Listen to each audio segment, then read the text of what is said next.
What is up, guys? Games Bacon here, and today we're going to be looking at GrimDawn. It's an action RPG brought to you by Crate Entertainment, the creators of Titan Quest. And what can I kind of compare GrimDawn to? Well, quite a lot actually. Of course, Titan Quest, because GrimDawn is the spiritual successor to Titan Quest, naturally, because it's by the same people. And in itself, that means it's very similar to Diablo, Dungeon Siege, all those kind of games of the past that we used to know and love.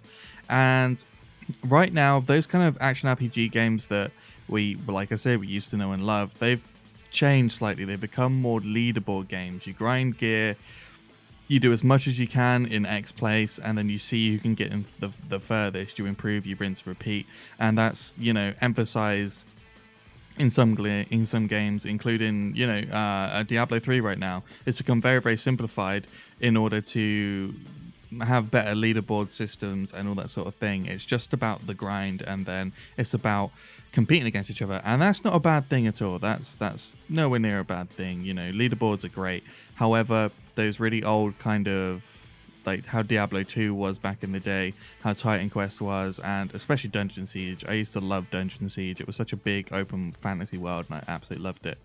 And this kind of GrimDawn really harkens back to that, in my opinion. It's got a lot to give. So right now I've got about 50 hours played, which isn't a huge amount for this game. Like, I've only been playing it a few days. I've got about 50 hours into it, maybe a bit more now. I've been playing with my friends quite a bit. It might be more. I can't honestly remember, and I can't be asked to look at Steam to tell you. But I found myself having to do a lot of research to even get reasonably involved in the game. Now, that's a good thing and a bad thing depending on what you like. So, for example, there's these roguelike dungeons. Now, these are going to be similar to what you might see in Diablo. So, these dungeons are difficult to access, but they're basically just incredibly large dungeons with rooms that have lots and lots of boss wave encounters. And if you beat them, you get big rewards. If you die, well, unlucky, you lose a chunk of XP, and you can't get back in unless you have another key. The keys are really, really difficult to farm for. They do not come easy, believe me. I've only had like 1 or 2 keys in my 50 hours of play, and it's just like they're seriously hard to get. Maybe not at higher levels, but from where I am, they're quite difficult to come by. And they take you across like the large expanded world to actually farm the mats in order to obtain. So you actually have to walk around and find the places. You have to research online where to go and what to do, and that really reminds me of days gone past, whereas now Diablo's just have all the things, go as far as you can, good job. It just it really interests me. And along with these dungeons comes a rather interesting story, which takes you through the world in a journey, finding more side quests and having to make decisions on factions, whether to join one faction or destroy another, that sort of thing. But, I mean, all in all, a story into an action RPG is simply a narrative to your destruction, right? It's just, you still have the same level up, gear up, murder everything, and become better at doing that said thing. And the story is simply to get you involved in what the factions are, how they work, what they're doing, why the world is the way it is, and how things are. And it's very, very good. It really is quite interesting. Just, at the end of the day, you're still running around murdering everything. It's still a very functional action RPG, but it has the large world feeling that was sometimes missed. Like I've been saying, it's missed in games of today, like Diablo. Great as it feels, Diablo feels like a bunch of rooms sat side by side and they're instanced. There's not that huge world feeling anymore. And GrimDawn feels like one beautiful fluid world with interesting places to explore. And it's really hit the nail on the head in terms of quick travel, which is possible. You do have quick travel in the game, but then you still spend time traveling to and from places of interest. So there's certain specific points you can get to, and then from there you'll want to, very wander off from those places. And I would say that the quick travel and the exploration meets the kind of Diablo 2 vibe, where you have those points where you collect waypoints, but then you still have to branch off from there and find your places of interest. So in conclusion, the world and the game content is interesting, keeps me wanting to go back, but it is rather complex, and depending on you, that's either a downside or an upside. So bear that in mind if you like researching, finding interesting things, working with people to do this sort of thing. Remember, the game's still very new at the moment, so there's not a huge amount on the internet making it even more interesting. Then this might be the game for you. So we're going to talk about the classes. The classes are a really nice twist and super well balanced as well, I must say. So you pick two classes. You pick one at level 1 and one at level 10. And you make a combined subclass. So, for example, a Nightblade and an Occultist makes a Witch Hunter.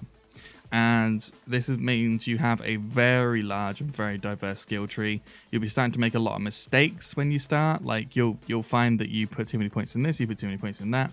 No problem. Respecting and reskilling, trying new things is cheap and easy to do. You'll have no problems with that. You'll go, oh, I don't like that. That's not very good. Or I want to put more points in this, and this does a lot of damage, so I want to put more in that.